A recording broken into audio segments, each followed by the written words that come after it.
What a beautiful morning. My friend Glenn and I are flying from the field here today, and there's significant cloud cover.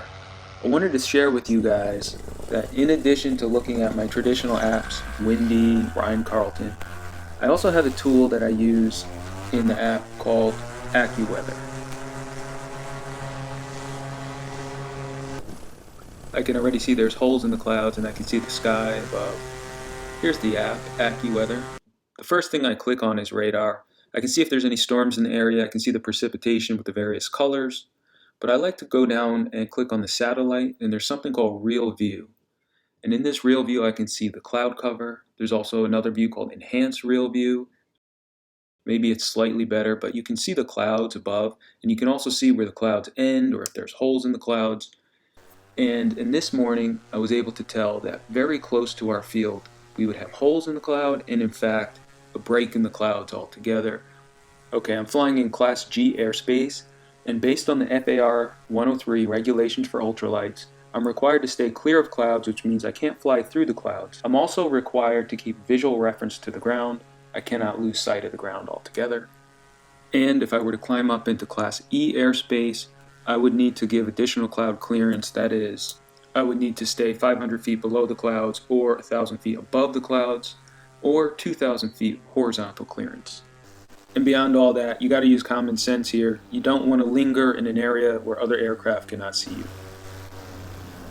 But man, this is beautiful. This is like a dream.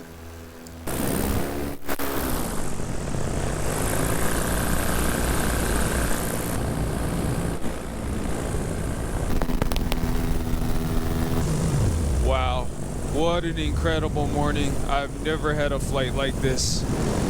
Clouds as far as you can see in that direction, beautiful sunrise, but here we are over a big hole, visual reference to the ground, clear of clouds.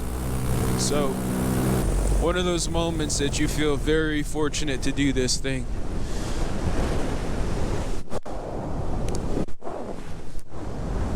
I just hit my kill switch. Amazing. First time I've done that by accident.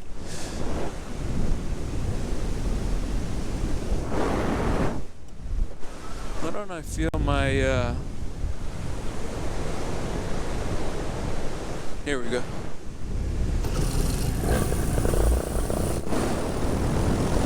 Let me pause here for a second. I do get this question a lot. What happens if you lose power from your motor during flight? There are a few things that could happen here. Number one, I always fly with an out within view. That is a landing zone, a large field down below. If there's not a place to land, I won't fly there. So I could simply land. Number two, I can restart my motor. This is a dual start motor, so I could either pull the pull start, which is right behind my head, or I can reach back and push the button for the E start, which I did in this scenario. I'm used to starting this motor while I'm standing up.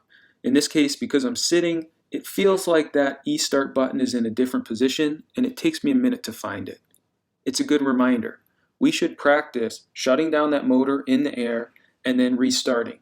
It's a skill that we should develop while we're training and then practice from time to time. It's also funny, I don't actually recognize anything below. It looks like a high school here. Let me see what that is. Felt like I got blown over to the next county.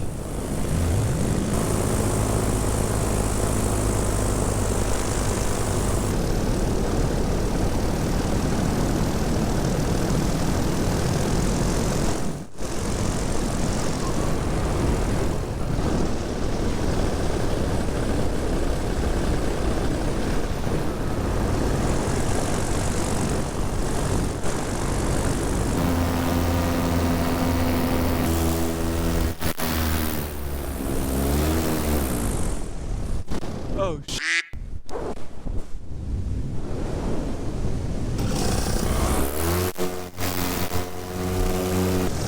that is so bizarre.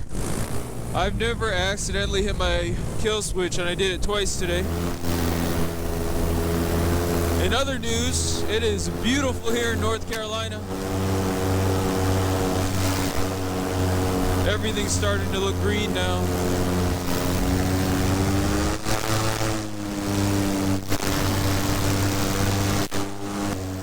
I just love finding these huge open fields. There's no obstacles like trees, power lines, barbed wire fences, and it feels like you can just fly for miles down low.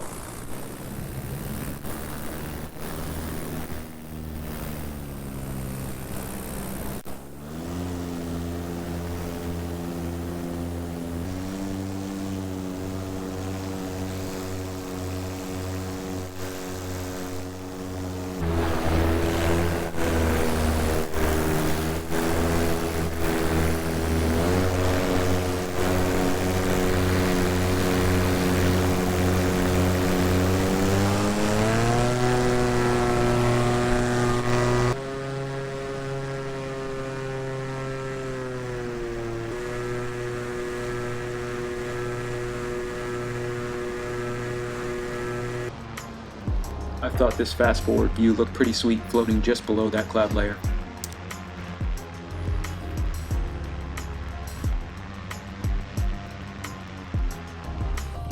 Here's my LZ. Sometimes you feel like you don't even want to land, you just want to stay up there forever, but time to stomp this one.